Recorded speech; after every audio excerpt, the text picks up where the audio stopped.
Now. Hello, good morning, and welcome to the Tourism Talks webinar series hosted by the Arizona Lodging and Tourism Association. My name is Lorna Romero. I'm the owner of Elevate Strategies, and I will be serving as the moderator today with this esteemed panel.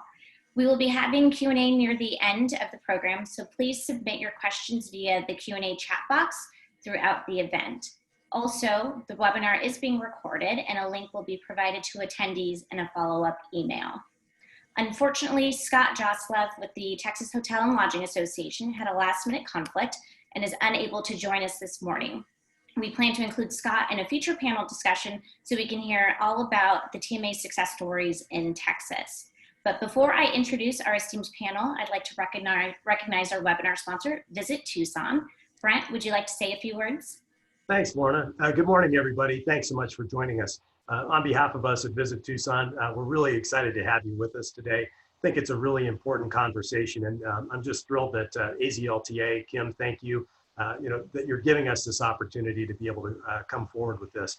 Good information, and I think you'll understand at the end of it just how important tourism marketing authorities are to our collective futures. Excellent. Thank you, Brent. And now for the main event. As Brent mentioned, today's webinar is entitled Tourism Marketing Authorities, What They Mean for Arizona. Joining us today is John Lambeth with Civitas. He's the president and CEO. John specializes in developing unique funding strategies for tourism and travel promotion.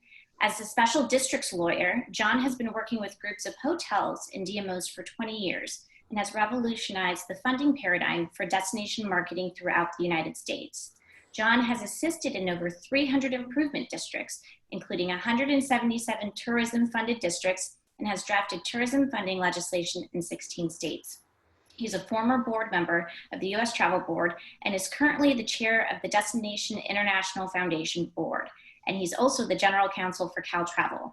As the leader of Civitas, he has also helped raise over $1.7 billion for his hospitality clients. Thanks for joining us today, John. Thank you, Lorna.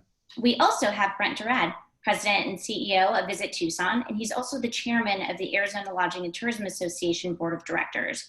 Brent has served as President and CEO of Visit Tucson for 3 years. He also oversees Visit Tucson's marketing, promoting, and selling of the Metro Tucson region and Southern Arizona as a leisure and meetings destination to potential visitors, meeting planners, travel media, tour operators, and travel agents.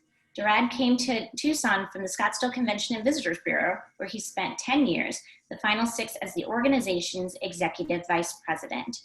Prior to his work in Scottsdale, Durad was the Director of Corporate Communications for the Greater Phoenix Convention and Visitors Bureau from 1997 to 2001, where he oversaw the CVB's communications and marketing programs. Previously, he served as Media Relations Manager for the City of Scottsdale and was loaned from the city to Arizona's Super Bowl 30 host committee to aid with the NFL with hosting the 3,000 national and international media who covered Arizona's first Super Bowl and its surrounding activities. Durad also served as Assistant Director and Director of Public Relations for the Fiesta Bowl. He holds a bachelor's degree in journalism and public relations and a master's degree in mass communications from both Arizona State University. Go Devils. He and his wife, Beth, have 2 teenage sons. Thanks for joining us today, Brent. Thank you. And then lastly, we have Kim Sabo, President and CEO of the Arizona Lodging and Tourism Association, who leads the advocacy, communication, collaboration, and education efforts for one of Arizona's most important industries. Before joining AzLTA, Kim served as Governor Doug Ducey's Director of International Affairs and as Executive Director of the Arizona-Mexico Commission. In that capacity, Kim worked to advance Arizona's position in the global arena through enhanced international economic and protocol efforts, as well as educational and community collaborations. Before joining the Ducey administration, Sabo served as the University of Arizona's Assistant Vice President for State Relations, leading the university's legislative efforts at the state capitol. She also has extensive experience in state government, having served in the executive offices of former Arizona governors Jan Brewer and Fife Symington. Sabo has a Bachelor of Arts in Media Arts from the University of Arizona and holds a Master's of Business Administration and International Management from the Thunderbird School of Global Management. Thank you, Kim. And what an all-star panel. We appreciate you guys being here, and let's just jump into the conversation. So John, since you've been working on TMAs in jurisdictions across the United States, can you explain to our audience what exactly is a tourism marketing authority? How do they work? Well, thank you, Lorna. Good morning, everyone. I appreciate that very generous introduction, and it's so great to be with you. Really excited that you are moving forward in this TMA space. The TMA concept is actually based on this assessment district concept that's been around, if you can believe it, since early English common law. The idea of setting up an authority and levying assessments dates back that far. And the key difference with authorities levying assessments and taxes are that this must be based on benefit. Generally speaking, governments can levy taxes and spend the money as they choose. If we set up an authority and we levy an assessment, it must be spent to benefit the payers. Well, states have been using this mechanism for a long, long time for a lot of different kinds of projects, mostly capital improvements. So about 60 years ago, some businesses got the idea that if they could use this levy for capital improvements, why couldn't they use it for clean and safe activities in their cities? And that led to the birth of the very first business improvement district. And about 25 years ago, a group of hotels said, if this levy is good enough for capital improvements and it's good enough to clean up our cities, why can't we use it for tourism promotion efforts? And that led to the birth of the very first tourism marketing authority. There are now 180 TMAs in 17 states. And I would say in the next 3 years, I would bet 5 more states will establish TMAs. And in terms of some key, can I share some key concepts behind these districts? First of all, they levy an assessment on hotels, generally speaking, between $1 and $5 per occupied room per night. That money must be spent to benefit those hotels, used on tourism promotion activities, marketing, sales, events, those kinds of activities.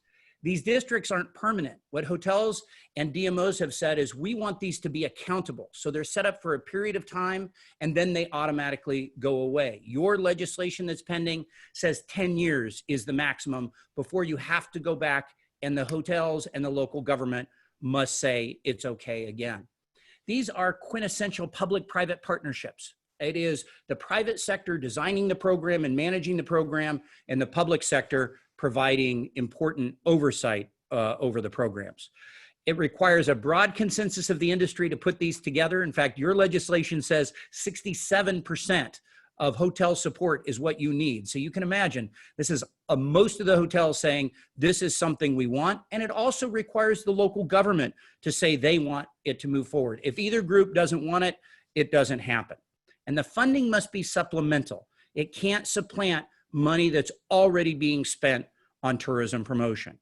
Another measure of accountability is the concept that hotels can stop these districts if they're not going well. And so built into these statutes is the ability for hotels to say, if 51% of them want to stop the district and they want to stop the authority, they can do so. The smallest TMA raises about $10,000 a year. The largest raises $41 million a year, and that's San Diego. And those are pre-COVID numbers. Of course, since COVID, those numbers have gone down. And one other aspect to these that I wanted to mention is that they're very focused on ROI, and they're disciplined about putting their resources into ROI. We find on average across the country, these authorities are getting about 7-to-1 return. And when I say 7-to-1, I'm saying $7 of incremental room night revenue for every dollar the authority spends. San Diego would tell you their number is 23-to-1. So you can imagine if they're getting $23 in new supplemental incremental room night revenue, for every dollar their authority spends, this is something that the hotels are really supportive of. In fact, they embrace it, as well as the cities and counties as well. One other aspect of these districts is that, of the authorities and the law is that it is enabling only. So if this legislation passes, it doesn't levy a tax on anybody. It doesn't even levy an assessment on anybody. It just says, if you want to put a district together like this, here are the rules for doing it. And for those destinations that don't want to take advantage of it, they aren't required to do anything. It's only setting up the procedures if a destination wants to take advantage of it. And finally, what I wanted to turn to also is sort of how this relates to where we're at today, right? COVID-19 has been devastating to our industry. Since mid-February, the estimates are the hotels have lost $46 billion in revenue, and restaurants $120 billion in revenue. We're talking about hospitality job losses of about 7.5 million jobs. It has been absolutely devastating. And as we look toward recovery and as we start into recovery, it's going to be more competitive than ever for destinations to compete for visitors. And so as we have a smaller pie, folks will be fighting for their share of the market, and then the resources become all the most important. So we know that destinations that move quickly and are well-resourced in recovery are going to outperform others. And so I'm excited that you're all considering this TMA concept. It's been a tremendous success in other states and destinations that have adopted it, and I think you will find the same is true in Arizona. Well, John, I appreciate that overview, and I'm sure our viewers appreciate it as well, and especially giving the context of how, how it's going to be transitioned with COVID-19 and all the impacts that we've had to the tourism industry. And so, Kim, I want to turn it over to you. Obviously, Arizona has been considering implementing tourism marketing authorities in the state, and this was pre-COVID-19. So can you tell us a little bit more about the efforts that AzLTA has led to implement tourism marketing authorities in the state, and kind of give us a status update on what's going on? Absolutely, and thank you, Lorna. And I'd like to start by thanking both Brent Durad, who, as you mentioned, is president and CEO of Visit Tucson, one of our biggest destination marketing organizations in the state, and John Lambeth. These are two individuals that have led a phenomenal effort to get TMAs to where they are. I would say that pre-COVID, this legislation was on the 1 yard line.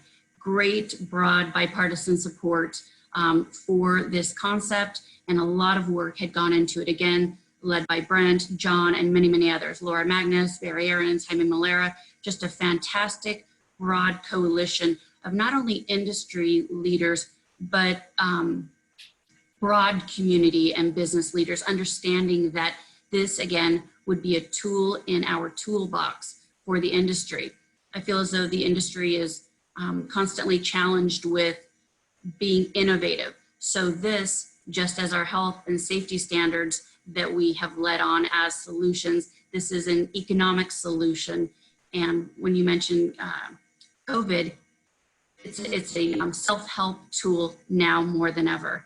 But again, we were right at the 1 yard line. COVID hits, didn't get it through this session, but we remain very, very optimistic again because there was such broad bipartisan support and fantastic group effort by a large entity, if you will, of stakeholders. And then just to follow up on that, Kim, obviously broad support with stakeholders, but how about what was the legislative response like? Did you get widespread support amongst Republican and Democrat lawmakers as well? Absolutely, Lorna, and thank you for clarifying that. I would be remiss if I did not mention the bipartisan effort to introduce the legislation in both Senator Bowie and Senator Pace. So we're very, very grateful for them for introducing this legislation. And yes, indeed, broad bipartisan support for this. So Brent, obviously Visit Tucson was a big proponent of TMA legislation, continues to be. Can you speak to what the local impact would be in areas such as Tucson and why Visit Tucson is such a large proponent of this type of district? Thanks, Lorna. Yeah, I think we started out with this legislation as being kind of a nice to have. It was going to be something that would really augment our funding and allow us to really pursue that market share out there that would be available to us. But as we get deeper into this, and John touched on this as well, we really at this point see it as a COVID-19 relief bill. When we take a look at our budget, again, it's dropped significantly over the past year, and it's going to drop again next year based on how we're funded. So almost all destination marketing organizations are funded through bed tax revenue. And we certainly understand that through a TMA, that again, you're going back to the hotels on this in terms of an assessment, but we need the marketing dollars now more than ever. And being able to put this in place, so instead of a nice to have, it's really become a must have at this point in order to keep the destination marketing going out there as well. gives us an opportunity to partner a little bit better with the Arizona Office of Tourism and the great job that Debbie Johnson and her team that they do in marketing our state, but also gives us really that flexibility that we need, and that's the key. So what we're trying to do is create a framework that really can allow all of us to address our own community's needs. I can tell you here in Tucson, we're very interested in trying to sustain existing air service, maybe take a look at some long haul flights at some point. Maybe these revenues could serve as a backstop. But even if I'm in Metro Phoenix and they have multiple DMOs, their needs are very different. And so being able to have those dollars available for marketing and sales and promotion, it's going to be really important as we move ahead. One thing I would add is that the dollars cannot be used for infrastructure. So for example, convention centers, building a new hotel, those types of things, the dollars cannot be used for that. It would be used for promotion and essentially trying to create additional visitation coming in. Great, Brent, and I appreciate that clarification. And just a reminder to everybody who's watching this webinar, please submit your questions to the Q&A chat box. We'll be getting to those near the end of the panel discussion, but feel free to submit those throughout the conversation. So one question for all of you, and I'll tee this up to John first. Is there a competitive disadvantage between jurisdictions with TMAs and those without? And let's say, John, the question posed to you, is there a competitive disadvantage for those who have it? Have you seen that anywhere? You know, it's a great question, and we always have to be thinking about that, right? We know we can't raise prices on our customer forever and not eventually have an impact. So the destinations that we work with are very careful and cautious about it. So number one, they typically look at what are the total costs on a guest as they check out of a hotel. What are the taxes associated with it, any fees or other charges, and how do they compare against their comp set? And how do they compare against national averages? And Lorna, we put together a study with US Travel 2 years ago, and we looked at 100 destinations around the country, small and large, various places, very different destinations. And what we found is, on average at that time, the average total cost at checkout was 14.6% average. We are just now completing a study. In fact, we're doing a webinar on the 20th with US Travel at 11 o'clock Pacific, specifically to release our findings. And I'll give your viewers a little preview, and that is our findings found that number went from 14.6 to 14.9. Now, amongst bigger cities, it went up even more. It was 15.4 and it went up to 15.9. So if those are the averages, you can look and say, how do we compare to those averages and how do we compare to our comp set? So in Arizona, most destinations are in the 12 to 14% range. And so I think Arizona is very competitive. And most places are looking at adding a very modest amount. I mentioned before, $2 is the average. And what we found in destination after destination, where they've done that, where they've done a modest amount, and in fact, some places have looked at an incremental. They start with a smaller amount and then they increase. We've seen no net reduction in loss because of that higher amount. So I think as long as folks are thoughtful about it, as long as they're careful about it, they do look at their concept, they do look comp set, they do look at national averages, that they can put these in place and be very, very competitive. And we see that over and over again. And it's really why hotels embrace this, right? Hotels don't want to lose any customers. Hotels aren't going to support this if it's driving customers away. They know they can do a very small incremental amount. And if that money is dedicated toward putting heads in beds, that's a very good investment for them. And at the end of the day, they're going to see more business than they would without it. That's excellent. So Kim and Brent, just kind of on the flip side, speaking on behalf of jurisdictions that don't have tourism marketing authorities right now, from your perspective, is there a competitive disadvantage for those that don't have these in comparison to those who do have TMAs? Kim, you want me to jump in? Sure, please. Okay, I'll start. When we take a look at it, we want to just make sure that, again, we're competitive out there from a marketing standpoint. We have the dollars necessary to go out and make a difference. And so one of the things that we look at in terms of TMAs is, again, when you're funded through bed tax collections, a lot of times you're negotiating with a city or a county in terms of how much of that bed tax revenue comes in to your destination marketing organization. The beauty of, again, with the Tourism Marketing Authority, all of those dollars come back into the authority and they're used for the purpose that was identified. And I think that's going to be really important as we move ahead. So I would say that, not having that in place right now, our destination marketing dollars throughout the state, it's certainly a lot less than what you would see in California and some of the neighboring states as well. Anything that we can do to get the word out is going to be vital. And again, being able to create this framework and having the flexibility with these dollars so that the individual communities can allocate them in a way that makes sense for them, where they can see the maximum benefit back to their hoteliers, back to their community. That's really what we're after. So I would say that a little bit of a disadvantage for us right now, not having it. We definitely want to get that in place, would really augment our funding and get us back to where we feel like we can compete. And Kim, any thoughts on competitive disadvantage from a statewide perspective? Absolutely, and I think that John hit the nail on the head with his opening. Look at the data. The data doesn't lie. These authorities are in about 19 states right now, 187 jurisdictions, and many, many more states are currently considering them. So I do think the longer we wait, the more at a disadvantage Arizona becomes holistically. You hear the success stories in these states and jurisdictions around the country. And again, it is enabling legislation that gives us an additional tool in our toolbox. And the beauty of it is that they're accountable to the industry and to the properties that they represent. So for example, we know that these dollars are indeed going to market the industry, promote the destination. They're not going to be redirected. And again, I just like to point to data.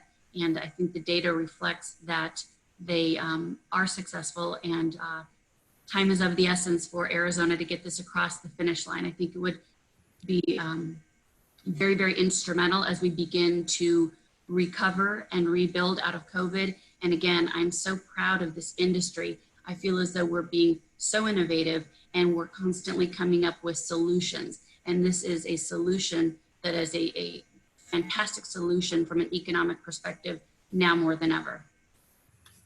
And John, I just want to follow up on one statement that you made when you were responding to the first question. You said, what was one of the first TMAs that was created? Let's talk about a success story that maybe our viewers can, just to hear about, what was the first one and kind of the lessons learned before we go into what's the future for TMAs. Hey, that's a great question. Well, actually, the very first district was in West Hollywood. Way back, right around 1990 was that first district. And it started off small, but it has had a lot of success. And like those other ROI numbers that I talked about earlier, West Hollywood keeps track of those numbers, as do others. Another metric that a lot of places have looked at is how many marketing dollars do they have to spend per available room. So hotels like to measure RevPAR, revenue per available room. We look at MPAR. We look at marketing dollars per available room. West Hollywood now has one of the highest MPARs around. It's very common to see $300-400 per room on average. They are north of $1,000 per available room in terms of the marketing that they're spending. So the hotels there have been very, very happy with what they've been able to do, and they've had a lot of success. And we've seen it, we see it in all kinds of destinations, very diverse destinations with very different political environments in those states. Red states, blue states, rural areas, urban areas, it doesn't matter. Small destinations, large destinations, each one is customized to fit their destination. And it's sort of got the winning model. If you can get the private sector actively engaged and you have an active public sector working together to try to drive results, we see those results happen time and time again. Excellent. So now let's shift to what's the future of TMAs. I know we've kind of touched about this a little bit that, obviously it's all in the context of COVID right now, but Kim and Brent, I'll start with both of you. What's the future of TMAs in Arizona? What do you think the next steps are? What are the conversations that are happening? Kim, I'll kick it off to you first. Absolutely. Thank you. I think that the future, again, I said before COVID hit, we were on the 1 yard line. And I think that this industry has come together and formed such a broad, vast coalition. And I'm really proud of the education that we've done. We've gone throughout the state to various jurisdictions and localities to answer specific questions about their particular jurisdictions. And that's the beauty of this legislation. It's not a one size fits all. Part one is getting the enabling legislation. And then each particular jurisdiction formulates what works for them. So that's the beauty of it. And again, I think that such great work was done on the front end of this to really educate and get buy-in. And future's bright in my mind. And whether it's in a special session, we could always be hopeful that that could happen, knowing that it is our #1 priority piece of legislation to help us recover. But if it's in January, that's right around the corner, and we are prepared and feel as though there's just great momentum, support, and education behind this. Brent, any additional thoughts on future TMAs in Arizona? I think a big question, Kim touched on it. We're just taking a look at whether or not there's going to be a special session called before the end of this calendar year. If not, essentially we'll be starting over from scratch. But I can tell you, with the efforts that have been undertaken this year, and again with AzLTA's strong leadership, with the lobbying efforts from Barry Aarons, Laura Magnus, and Jaime Molera, I think we're really well positioned. If it doesn't come through a special session this year, I really believe it would come through early next session, and then we can begin our work on that. So very positive from that standpoint. One thing too, just having quickly kind of looked through the questions I wanted to answer, Brent Davis put one out there about essentially, can we define what a hotel is in this case? And just looking at the legislation, what we're looking at is it includes inns, dude ranches, resorts, but it's also important to note that there can be carve-outs within there as well. Let's say you want to carve out, properties of 50 rooms or fewer. You could take a look at doing something like that. You can tier the pricing as well within an actual tourism marketing authority based on rooms or other criteria to take a look at. Maybe it's a higher assessment, especially on properties where the rates are typically a little bit higher, just to try and create a fairness aspect to it as well. So again, the whole key to this is going to be flexibility, but I think we're in great shape, and I really believe that in the not too distant future, we'll get this legislation passed and we'll be able to start working on this. And John, since you have more of a national lens, what is the trend that you're seeing with TMAs? Are there a number of states that have seen it work in other jurisdictions and are now considering it? What's the sentiment out there? Great question. Well, we have, and I mentioned before, we've seen very conservative places adopt this. Like we did a district a few years ago in Wichita, Kansas. Oklahoma adopted legislation just a few years ago. And one of the more recent ones was Texas. Texas had allowed just a handful of cities to do this, 4. They have 4 of these today, but in September of last year, they've opened it up to the rest of the state. So Texas now has expanded the use of TMAs in Texas. In February, Washington State actually raised the amount that you could raise through a TMA in their legislation. And in May, Alabama created the very first district in Alabama, the first TMA in Mobile, and that was legislation that was passed there. And so even during COVID, they kept going. In terms of who's on the forefront, I think Arizona is probably in the lead position. I mean, you can see Kim and Brent are such terrific advocates, and hats off to AzLTA for all the hard work you've done and really done a great job of putting this together. But some of the others that are very, very close, Massachusetts has legislation pending, and we're expecting to hear any day that's passed the legislature. It's very, very close to being finished. New York State introduced legislation about 2 months ago, and depending on when their legislature comes back, they're looking at trying to move that either this year or the beginning of next year. Pennsylvania is also working hard on legislation, as is Wyoming. And there's some other states that are earlier in their development that are drafting ideas now and putting it together. So we'll see a lot more come behind it. But that's why my prediction that there'll be several more states in the next 2 or 3 years that come on board is based on all the work that folks are doing out there right now. Excellent. And before we start getting to some of the questions in the Q&A box, again, if you have any questions, make sure you type them in the Q&A box, or even I've seen a few in the chat. We'll get to those as well. We've talked obviously a lot about the current economic situation when it comes to tourism and the pandemic. So obviously this would be a great tool for Arizona and other states as the recovery effort starts. Can you each touch on just tourism promotion in general? And, I know we keep talking about return on investment, but in terms of everything that's happened with COVID-19 and the impact on the industry, can you explain to us even more why this would be important in terms of bolstering tourism promotion at the right time? I'm sure some people would say, why would we want to bolster tourism? We're in the middle of a health crisis, but can you kind of give us that insight? Maybe John, you can start from a national perspective, and Brent and Kim will tee it up to you. Well, first I would say, as bad as things are today, there will be a recovery. We will get past this. There will be a recovery. And believe me, destinations around the country will be scrambling to get those visitors. There's a lot of pent up demand for folks to travel, both domestically and international. Certainly the international will lag domestic, but those folks are going to be very aggressive about getting those visitors. And the one thing I could say is, bringing visitors into a destination is a very competitive business. And there are lots of folks out there that are more than happy to take visitors that would come to Arizona and take them someplace else. And so if you want to be competitive in that marketplace, you have to be well resourced, you have to be strategic, and you have to be focused on what is your offering and how do you get those visitors there. Brent's a master at this.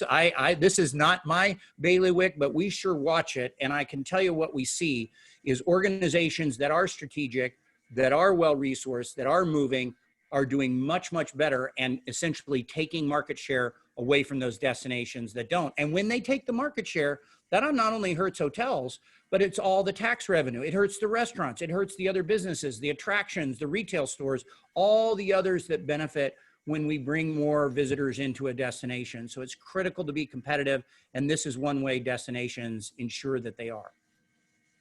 And Kim, from a state, go ahead, Kim, Sorry, thanks. I was gonna say, John, you did a great job of starting off with a lot of numbers at the national level, and I do feel it's always important to talk about the data at the state level. So 2019 was a record year for Arizona. Recently, the Arizona Office of Tourism released those numbers, and they were the best numbers that we've ever seen. $25.6 billion in visitor spending. That's $70.1 million a day. Record high overnight visitors, 46.8 million to the state of Arizona.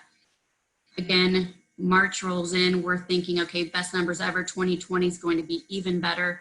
Unfortunately, the pandemic hits. It hits in March, our high season. We've got spring break, we've got spring training, and at a time where we would see occupancies in the 80+% ranges, those dropped off overnight to single digits. We lost over 200,000 industry jobs, and in the first 6 months of 2020, we've lost $7 billion in direct visitor spending. So I hate to be the bearer of bad news, but I think it is important to note we were experiencing record numbers, enter COVID, things fell off a cliff. But as John mentioned, this is a resilient industry. We will recover. And I think this shines a light on the importance of being prepared. When it is safe for people to travel, which by the way, it's our top priority, that our visitors and our employees are safe. Always top of mind and our top priority. But when it is, when the guidance dictates that it is safe to be doing more traveling and whatnot, we want to be prepared. We've got to have that infrastructure in place where we can seize the day right out of the gates. And I think that this piece of legislation is going to position us well, and we're going to be able to do that. Any thoughts, Brent? Yeah, I think one thing that gets lost, I think, in the overall tourism equation is that, we'll focus a lot on bed tax revenue and that type of thing. But what we've seen is that visitors often spend anywhere from $2 to $2.50 in sales tax for every dollar that they spend on bed tax. Sales tax revenue goes back into, whether it's a municipality, a county, the state, back into the general fund. And I think Debbie Johnson's always so good about reminding us of this, but I think it's 10 to 15% of the state's general fund comes from tourism-related sales tax dollars. And so I think it's really important to look at the fact that if we can create tourism marketing authorities, if it extends our marketing, if we bring more people into our respective destinations, it's going to mean, again, more not only bed tax dollars, but sales tax dollars that pays for education and pays for so many other services out there as well. So tourism, it's more than just putting the heads in beds. It's really about creating outstanding states, counties, and communities. And we're really proud to play that role, I think, for our respective destinations. Well, thank you guys for that. Sorry, go ahead, Kim. So I was going to say, I'd love to add to that. A tool that I love to use and I love to point to is the U.S. Travel Economic Impact Calculator. They provide this phenomenal resource where you can plug in the economic data and it will tell you how many teachers was this revenue responsible for hiring, how many first responders, firefighters, police officers. So to Brent's point, the importance of this sector on our economy and the tax revenues generated at the local, state, and federal level are critical. This, I like to say, is the lifeblood of our state. And again, this industry is the only industry to positively impact all 15 Arizona counties. So some of our rural counties are completely reliant upon these tourism dollars. So cannot underscore that strongly enough. It's just a critical engine and imperative that we're well positioned to recover, rebound, and rebuild. And I have every optimism that this resilient industry will do so better than ever. Excellent. Well, thank you guys for those insights. And just a reminder, we're taking questions in the Q&A box. So if you haven't submitted a question yet, please do so. So I'm going to go to the first one from Sue Lemon. And if whoever wants to chime in and answer this question, feel free to do it. She asked, has there been any consideration to inviting attractions to participate in the TMA? John, I don't know if you want to take that. I know that there, like we've mentioned, flexibility. The model looks different, any jurisdiction. So any comments on attractions and TMAs? Yeah, great question. I get asked this question a lot by hoteliers. As you can imagine, when we talk about hotel guests paying an extra charge, the hotels say, why us again, right? We're already taxed heavily. We're already regulated. We know that when we bring visitors into a destination, it's not just lodging that benefits. It's, as the question points out, it's attractions. It could be restaurants. It could be retail. Why are we just collecting from us? And I've gone through it with most groups, with most hotels. We talk about, where the state law allows it, would they want to include other groups? And what we find is that within the lodging industry, there's a great diversity of businesses, right? You've got luxury product, you've got economy product, you've got everything in between, and trying to figure out marketing programs and events and sales programs that benefit everybody is a challenge in and of itself. But you can imagine, if you jump into other industries, the attractions by far would be the closest, but those other industries have other interests, right? And sometimes those interests are in common and sometimes they diverge. A lot of attractions, it doesn't matter to them whether somebody spends the night or not. A day tripper is just as good to an attraction as somebody that spends the night. And so most hotels have said, we want this to be hotel driven. We want it to be focused on overnight rooms, and we want the collection point to be on hotels. We want the board, which are predominantly put together with the payers. We want it to be hotels. So in Arizona and in many states, the legislation says only hotels, because even in states where there's been more flexibility than that, like California, over 90% of the districts still are hotels only, because at the end of the day, the hotels say, that's the way we want it. We think that is the biggest impact for us. Excellent. Any other thoughts on that question, or we can move along to the next one? This is more of a logistical question, and maybe it varies per jurisdiction. Once a TMA is established, who collects the revenue? Is it they said DMA, I don't know if they mean TMA or local government. How does the revenue collection work? I'm happy to jump in on that. What would happen is it's treated very similar to how a bed tax would be treated. And so again, the assessment is on the hotel itself. The hotel, in most cases, they'll opt to go ahead and pass that assessment along to the guests. They don't have to do that, but So what happens is when they remit bed tax on a monthly basis, they'll also remit those Tourism Marketing Authority dollars.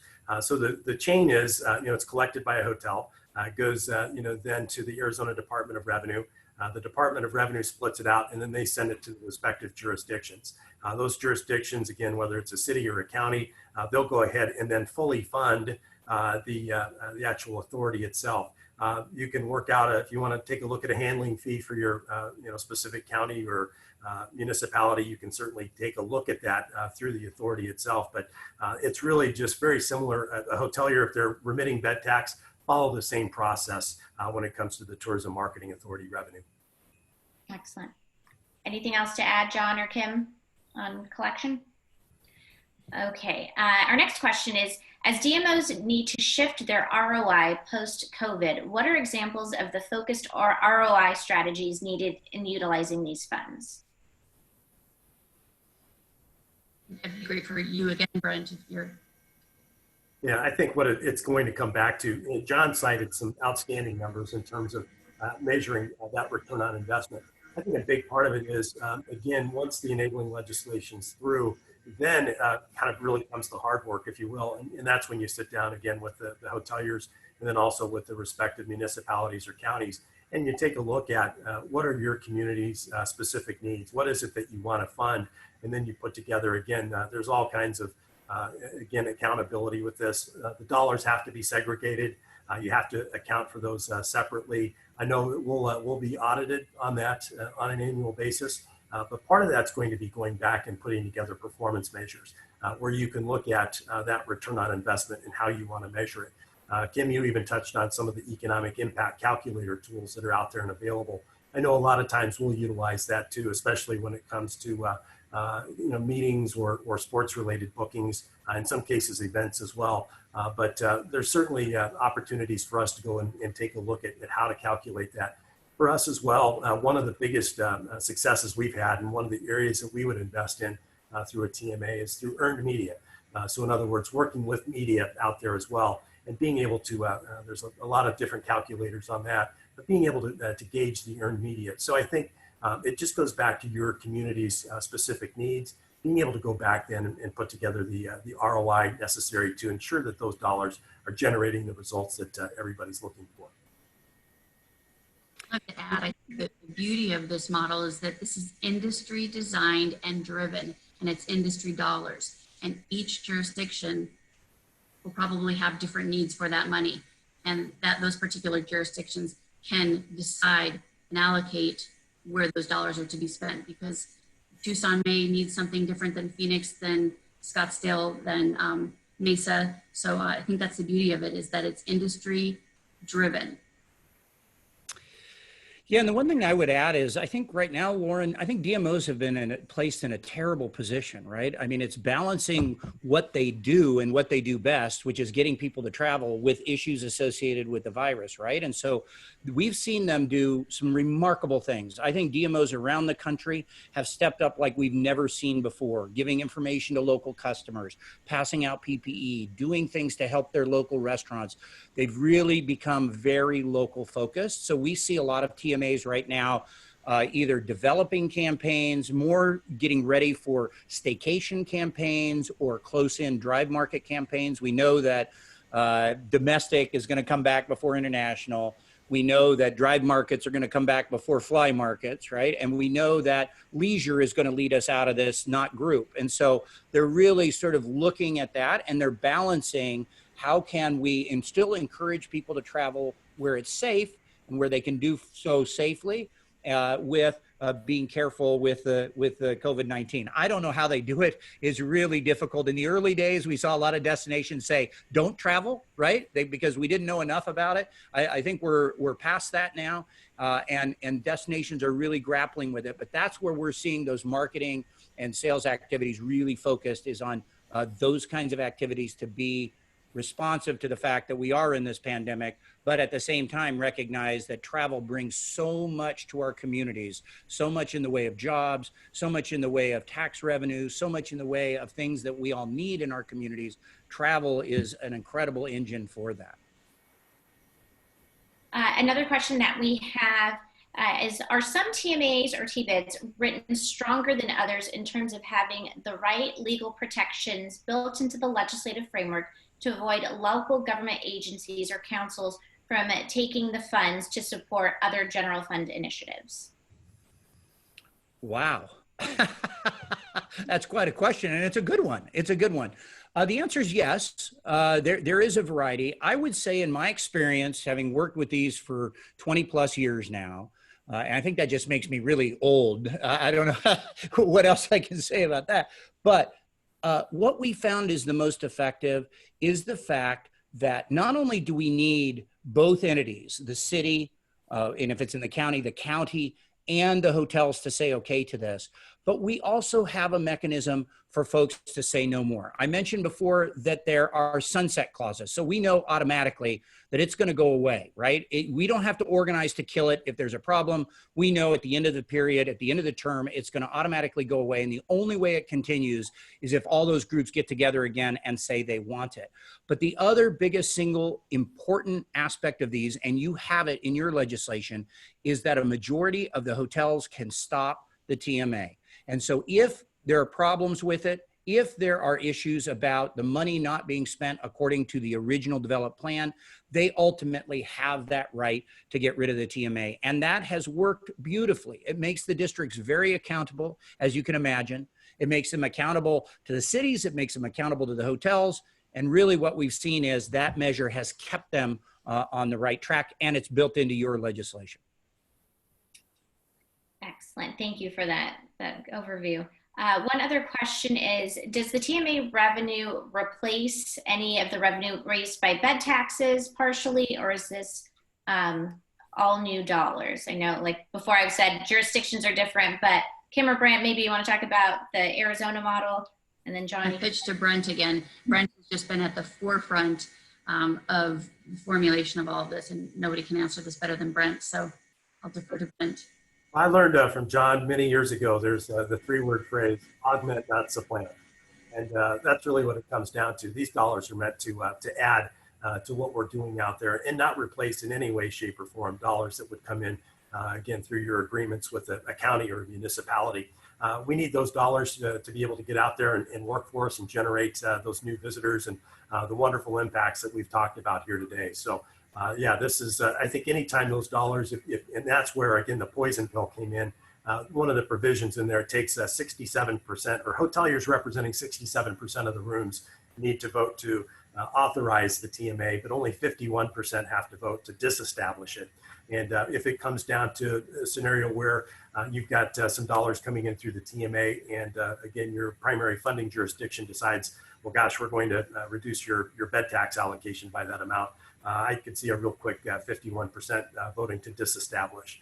And that poison pill, it really has to be there just to ensure that, again, those dollars are there to augment and take care of your local needs.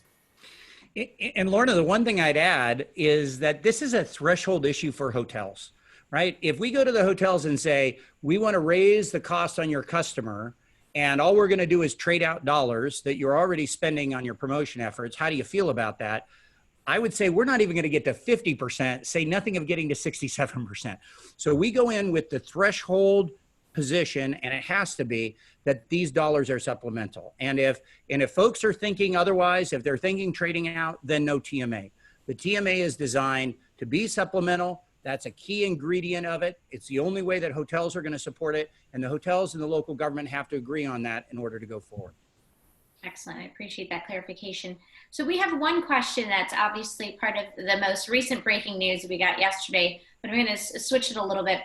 Obviously, you know, with everything that's happening with COVID-19, there's been decisions to not have college football games this fall, impacting some of the bowl games which are very important to Arizona's economy. So I'm going to shift the question a little bit. So now that other entities are being impacted by COVID-19, obviously some of these tourism promotion dollars can help, you know, alleviate some of the financial burdens because of the normal tourism that you would get due to these large bowl games or sports.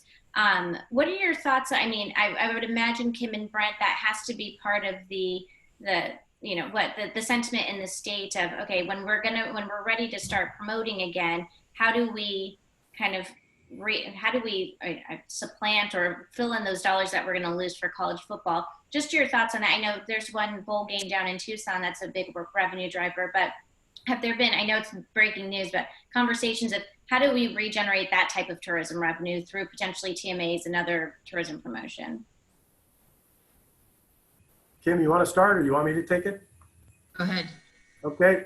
Yeah, I can tell you, being a board member of the Arizona Bowl, we've got a board meeting tomorrow to try and take a look at what might be, I guess, up for discussion for us right now. And again, with our conferences having canceled football, it's going to be a big impact. It'd be obviously very difficult to proceed with anything this year based on probably a very limited number of schools playing football. I think for us, one of the bigger concerns I have, and Kim mentioned it earlier, this hit back in March for us, right in the heart of our peak season. As we take a look at this, we really feel like, and again, John's been part of several panels that I've had the pleasure of watching over the past few months, taking a look at these economic impacts. And what we're seeing is the prediction is it could be 2024 by the time our industry really fully recovers. And so trying to find ways to fill in those gaps, meanwhile, is going to be really difficult. We just have to be able to focus on that leisure business to start. Eventually, we'll be able to bring back meetings and events, but we're not there right now. And so it's going to take us just a little while to be able to to bring that back. I don't know that there's a replacement for it. We're thrilled here in Tucson that, again, there's going to be some in-person instruction happening at the University of Arizona. We've got parents bringing in their kids over the next few weeks. And so that's one piece of business there. But there's no way to replace all of the meetings business that's lost. And again, as we take a look at the rest of 2020, I'd say probably 90% of what was booked is now off the table, or it's been rebooked into a future time frame. It's going to be a difficult time. And, John mentioned it, we will recover. But it's going to take us some time, and losing football games and losing hopefully not another spring training season, hopefully not losing some of these things that really have become just kind of a hallmark of what we offer from an Arizona perspective. Difficult time, difficult solutions. I don't know that I have a great answer as to how are we going to replace that business in the short term. We're just going to have to continue to market and grab whatever market share is out there. But Kim or John, wouldn't you say that even more reason why flexibility and having every tool in the toolbox is key during this current kind of unprecedented crisis, having whatever options available, because we don't know what's going to be happening with college football moving forward, or potentially spring training, in 2021. So that flexibility, is that something that, John, you're seeing other states are looking for as well?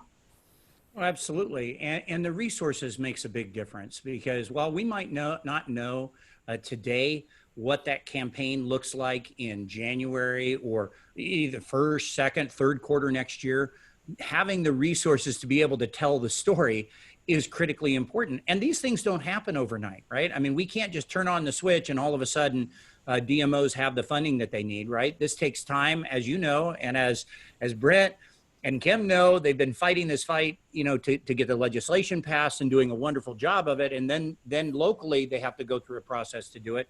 So there is some lead time. And I did want to pick on what Brent said. He's got it exactly right. The economists that look at this, Tourism Economics is really the leading firm in this space. And basically, they're saying that for the hotels, and they're incorporating now, STR is about to release some of their new hotel data.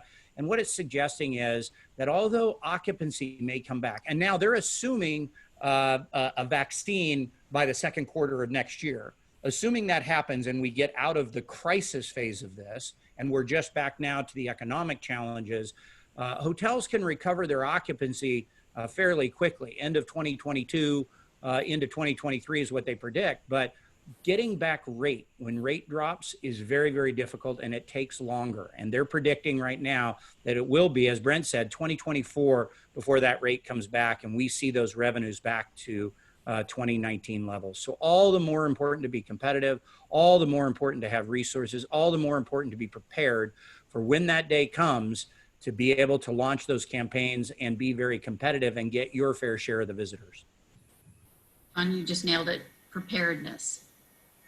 Just absolutely critical for us during this time is to be prepared when we are in a position to recover, rebound, rebuild. We're prepared to do so.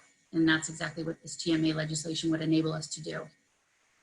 Excellent. Well, we're getting close to time. I just wanted to offer each of you, if you wanted just some closing sentiments or anything that you felt like you wanted to add that wasn't included in the conversation. Brent, I'll go to you first. I just want to start by, again, thanking John. I've had the pleasure of working with him now for a couple of years, and he's just been a huge influence in terms of our ability to push forward with legislation. John, thank you. Appreciate it. Look forward to working with you very soon in terms of the petition process once we get the enabling legislation passed. So thank you. And then again, to Kim, my thanks to you and your team. Just really, I think that the biggest difference we saw this year was, again, just the push that AzLTA has given to this. So thank you for making this AzLTA's top legislative priority this past year. I look forward to getting this, again, across the goal line and getting this done as quickly as possible. John? I would just, sorry. Oh, I was going to end with you, Kim. Sorry, John. I also want to say thank you. Thank you to Brent and thank you to Kim for having me today and for being such great partners. We've really enjoyed the work we've done, and we'd like nothing more than to see these become reality in Arizona. I get asked quite a bit by DMOs, what should we be thinking about? What should we be focused on? And at a time when it is so difficult, so many folks and hotels are thinking about survival. They're laying off people, they're bringing people back, they're laying off people, all those decisions day to day that are sort of those gut-wrenching, difficult things to deal with. What I really tell DMOs is try to take a little bit of time every week to be really thinking about the future, really thinking about 6 months and a year from now, because so much of what they do today is going to make the difference then. And TMAs are a big part of that. Getting this legislation going and getting funding for those bureaus is going to make a big difference in recovery. Kim? I'd love to take the opportunity to thank you all again. John, thank you for your leadership at the national level and your how well versed you are on the TMAs and the understanding of the nuanced differences in each state. You've done it so beautifully across the country in so many different states. We're blessed to have you helping Arizona. Brent, this has been a baby of yours, and we thank you so much. I'm super blessed to have Brent, obviously, as the chairman of the AzLTA. So I feel very, very fortunate and blessed by your leadership, everything you've done in this area. And again, I want to thank the broad coalition of industry and business people that have stood up and stood by us to get this to that 1 yard line. We're right there. Brent, you're going to call the play when this clock. But I'm very optimistic we're going to get it over the goal line. And just thanks to everybody for what has been a fantastic collaborative effort. And Lorna, thank you for a beautiful job moderating. Appreciate you so much.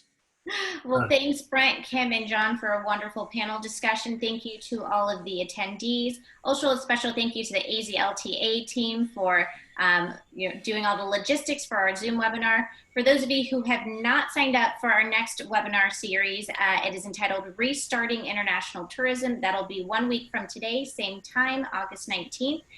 Please RSVP and sign up on the AzLTA website. And with that, thank you guys for your time. Take care, and hopefully we will talk to you next week. Thank you.